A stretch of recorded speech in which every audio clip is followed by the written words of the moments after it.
Hey guys, Sublord here, back again with another action figure review. Today we'll be taking a look at the Thundercats Ultimates Tygra, brought to us by the fine folks over at Super7, as well as my good buddy Evil Villain. Click the link in the description below and give him a follow on ye old Instagram. While you're at it, let him know Overlord sent ya. So, with that all being said, Tygra here is the final core member of the Thundercats team we'll be looking at on the channel, because he's the last one. We looked at Chitara yesterday, and she was a little iffy. If you saw my review of her, you already know all about that. We're going to be taking a look at Bengali tomorrow, but I figured before we looked at the quote-unquote variant of Tygra, we'd look at Tygra himself, and that's why he is here today. So, without further ado, why don't we cut right to the chase and get into the meat and taters of this review and take a look-see at all Tygra has to offer in terms of accessories, which isn't much, but I think it's enough. So, he's got a couple of grip hands with the appropriate hinges for holding stuff. Thank you very much. I love that a lot. And then he's got a pair of grip hands without the appropriate hinges for holding stuff for some reason. I guess they're supposed to be fists, but would have rather just gotten fists. Bengali got fists, why didn't you? He also has an extra head. This is a more stoic looking head. I like the smirk. Tygra's a bit of a cocky guy, so that makes sense, but there you go. And then we have a few versions of his Bola whip. We have this one here, which, I'm not gonna lie, kind of looks phallic. It's got 3 bollocks hanging off the end of it, but there you go.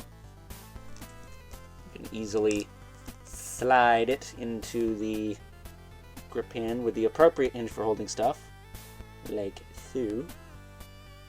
He holds it nice and firm.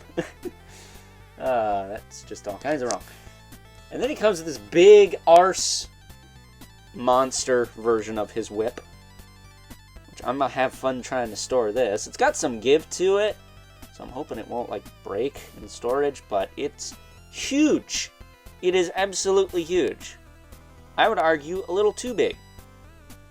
That's what she said. But then we also have a couple of pieces here that were meant to have a cord tied to them. So like a, I don't know, a rope of some kind or a thread. You're supposed to have that. They do not. It's not that big a deal. You know, thread wears out anyways, so most people are going to have to replace it in 10, 20 years time, I'm sure. But, you know, it would have been nice to have it. And my good buddy Evil Villain said he reached out to Super7 about it. They said they would replace it, and they never did, so on them, I suppose. I mean, it's just kind of been a roast fest for them the past couple of reviews, but it is what it is, unfortunately. That said, that doesn't bug me too much. What does is that he does not have the elbow pad. That's kind of a bummer. He's supposed to have one, and he clearly doesn't. I don't know anyone who's made one to go on his wrist, so, or his arm, so that's kind of odd. And then he is very green in color. I think he should be a little bit more blue, but that's just me. That said, I'm visually impaired, so what do I care about color? I ain't going to be able to see it when I'm 60 anyways. That's a terrible outlook on life. Well, that's true. But at any rate, as far as his articulation goes, his head will rotate. It'll look up and down a little bit. Shoulders will go out. I think that's, no, they go out about that far. You just got to kind of work them. It doesn't chew the plastic up, so that's nice. He's got a bicep swivel. That works fine. Elbow. It's on a hinge with... Oh. I thought he had rotation there. He doesn't really. Okay. Ah. Yeah, no rotation on that. Interesting. He's got a swivel on the wrist with a hinge.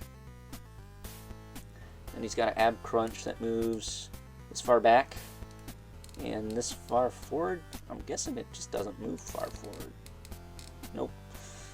When it starts a squeaking, that means you stop, folks. But there. Very minimal range forward, but back is okay. He's got a waist twist. T-jointed hips, that'll kick out.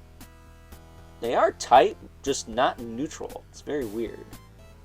But they are tight. They will hold a pose. He does have a thigh swivel. He's got a single jointed knee with a swivel below the knee. He also has a calf cut. So has a hinge in the foot. A hinge in the foot, it's pretty stiff. But he does have a rocker. So, standard articulation for this line.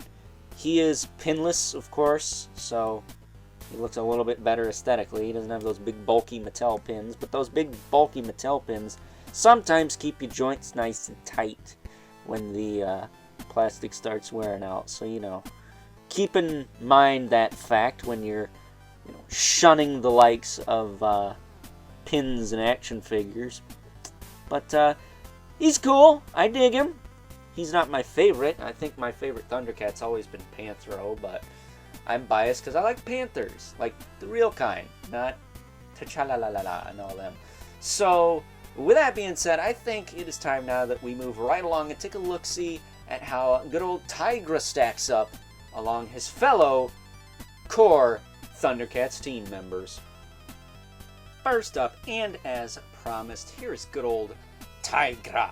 Alongside his fellow core Thundercats members, we have Lion-O, Panthro, and Cheetara repping the core Thundercats team. Granted, you could also throw Snarf, Wily Kit, and Wily Cat in here, but who gives a crap about those little bastards? This is what everyone came for, this is what everyone wanted, and this is what everyone got. Personally, I still think Panthro and Lion-O hold up, pins notwithstanding, because that Matty collector quality goes a long ways. And I know they weren't perfect. Just take a look at some of your old Motu Classics figures for evidence of that, but I feel like with this Thundercats Classics line, they were really starting to hit their stride and have better quality, but unfortunately, we only got a handful of figures from them, while Super7 made the rest, much to a lot of people's dismay, I'm sure. So, with that being said, why don't we get these out of the way? It can be easier said than done, because there is a freaking troop of them. And let's bring in our two regulars. The Mythic Legion's Brother Mandibulith, whose sword is always getting caught on something. There we go. Let's move Tygra over a little bit. There we go. I think that's about as centered as I can get him. Off the cuff there. Then we have the infamous 11 Spawn, who... he's taller, but not towering, but enough to count. So, with that being said, it's time now that we wrap things up with some final thoughts. Overall, and aside from the lack of an armband on his left arm, as well as the, we'll say, color problem, issue, what have you.